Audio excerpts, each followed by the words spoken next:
Good morning students, how are you all? Today we will learn English grammar of class 6, lesson 2nd, subject and predicate. Now let's start. A sentence, as you know, is a group of words which makes complete sense. We already read about the sentence in the previous lesson. A sentence is a group of words which make complete sense. Means sentence words का एक group होता है जो complete sense बनाता है. In this sentence, underline the thing or person who is doing the action. Means दिए गए sentence में आपको उन पर्सन्स और थिंग्स को अंडरलाइन करना है जो एक्शन कर रहे हैं, काम कर रहे हैं.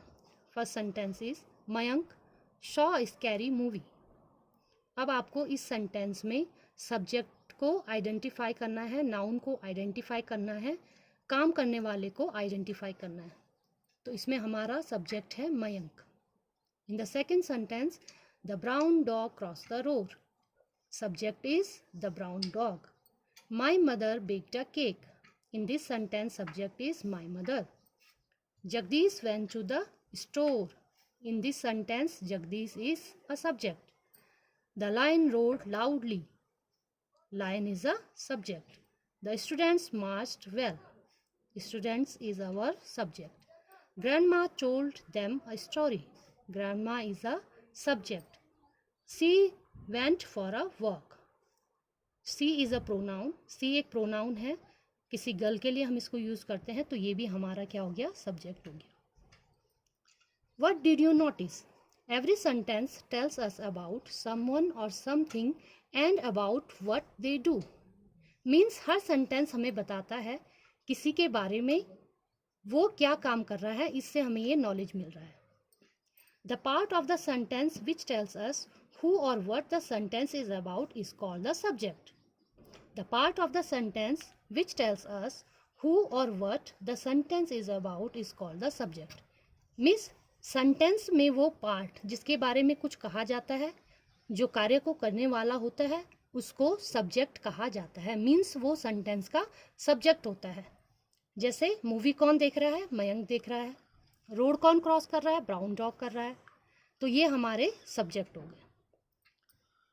The subject word can be a proper noun, common noun और अ प्रोनाउन. सब्जेक्ट जो वर्ड होता है वो या तो प्रॉपर नाउन हो सकता है, कॉमन नाउन हो सकता है और प्रोनाउन भी हो सकता है. जैसे यहाँ पे शी, ये भी हमारा सब्जेक्ट हो गया. स्टूडेंट्स कॉमन नाउन, ये भी हमारा सब्जेक्ट हो गया. And Jagdish is a proper noun, ये भी हमारा सब्जेक्ट हो गया. The most important word is the subject is called the subject word. The subject word is always a noun और a word that does the work of a noun. Subject word हमेशा एक noun होगा और sentence में या तो वो शब्द होगा जो नाउन का काम करता है. The rest of the sentence is called the predicate. It tells us something about the subject. हमको सिर्फ इतना अंडरस्टैंड करना है, जब हम नाउन को आइडेंटिफाई कर लेंगे तो वो हमारा सब्जेक्ट होगा. बाकी उसको छोड़ के जो सारा सेंटेंस है वो हमारा प्रेडिकेट हो जाएगा, वो हमारा प्रेडिकेट हो जाएगा. For example, the tiger lives in the jungle. Here the highlighted part in the subject and the rest of the sentence is the predicate. Means यहाँ पे जो हाईलाइटेड पार्ट है, the tiger is a noun, ये हमारा subject है और बाकी जितना भी पार्ट है वो हमारा प्रेडिकेट होगा. The predicate can be a single word. That word then is a verb. Predicate कभी कभी एक सिंगल वर्ड भी हो सकता है, लाइक वर्ब, जैसे एक्शन वर्ड भी हो सकता है. Dogs bark. डॉग्स हमारा सब्जेक्ट हो गया और बार्क हमारा predicate. Notice How the following sentence have been divided into subject and predicate. अब हम देखते हैं कि इन सेंटेंस को कैसे हमने सब्जेक्ट एंड प्रेडिकेट में डिवाइड किया है. One side is subject and another side is predicate. I will go to the market today. I is a pronoun, ये हमारा सब्जेक्ट हो गया. Will go to the market today, ये हमारा predicate हो गया. The poor must be taken care of.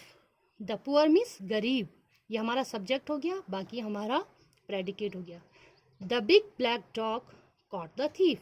Big black dog means एक बड़ा काला डॉग कॉट द थीफ, तो कॉट द थीफ हमारा क्या हो गया, प्रेडिकेट हो गया. In each of this sentence the subject comes at the beginning of the sentence.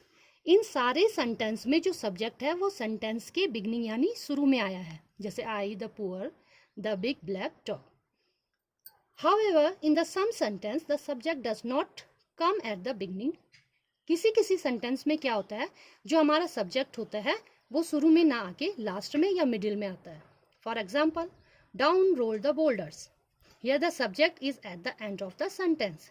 यहाँ पे डाउन रोल द बोल्डर्स हमारा सब्जेक्ट है, लेकिन ये सेंटेंस में लास्ट में आया है. Note. In imperative sentence the subject is always you. However, the subject is understood rather than expressed. For example, drop the gun. अगर कहीं पे imperative sentence होते हैं, यानी ऑर्डर देने वाले, आज्ञा देने वाले, रिक्वेस्ट टाइप के, इस टाइप्स के कोई सेंटेंस होते हैं, तो उसमें जो सब्जेक्ट होता है वो यू होता है. हालांकि वो लिखा नहीं जाता, लेकिन हमको उसको अंडरस्टूड करना होता है. Drop the gun. Drop the gun, you. Here the subject you has been dropped. यहाँ पे हमारे पास सब्जेक्ट यू नहीं लिखा हुआ है, लेकिन हमें ये अंडरस्टूड करना है कि यहाँ पे यू ही हमारा क्या होगा, सब्जेक्ट होगा. In exclamatory sentence the subject can be placed towards the end. For example, what a wonderful person you are. Exclamatory जो सेंटेंस होते हैं, जो सडन फीलिंग्स या इमोशंस को शो करते हैं, उसमें जो सब्जेक्ट होता है वो लास्ट में आता है. What a wonderful person you are. What a wonderful person you are. तो you जो है वो हमारा सब्जेक्ट लास्ट में आ गया. In interrogative sentence too, the subject does not come at the beginning. For example, do you believe him? Interrogative sentence में भी जो सब्जेक्ट होता है वो शुरू में नहीं आता है. Do you believe in, यहाँ पे हमारा जो सब्जेक्ट you है वो मिडिल में आया है.